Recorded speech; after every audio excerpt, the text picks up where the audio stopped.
C'est une personne extraordinaire, qui a l'amour du prochain, qui ne se fatigue pas, qui est toujours prêt 24 heures pour 24 et pour sa famille, et pour son mari, et pour ses enfants, et pour la société dans son entièreté, qui est obligé d'avoir les bonnes manières, qui n'a pas droit à l'erreur, qui ne doit pas se tromper.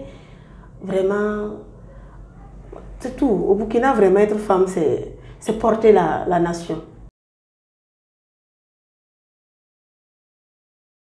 C'est l'expression de la féminité dans toute sa splendeur.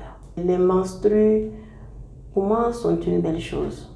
Et le fait que la femme puisse marcher avec ce sang qui coule, peut-être si elle n'a pas trop de problèmes de douleur, et si elle ne le dit pas, peut-être tu ne le sais pas, c'est énorme pour moi. Ça veut dire que, bon, si le Créateur a façonné ce corps de cette façon, les menstrues viennent montrer que la femme est un être extraordinaire.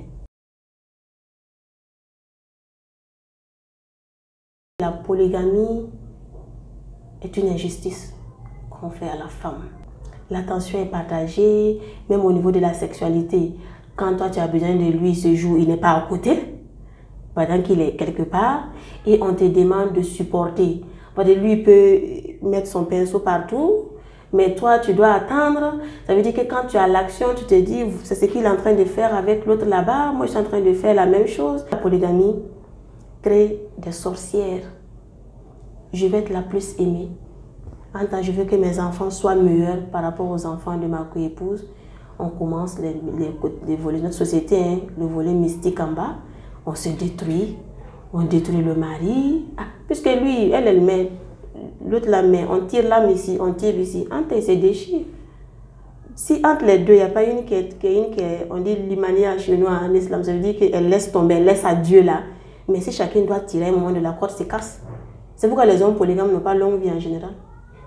Voilà. Donc la polygamie n'est pas un bien pour la société et c'est une grande injustice pour la femme.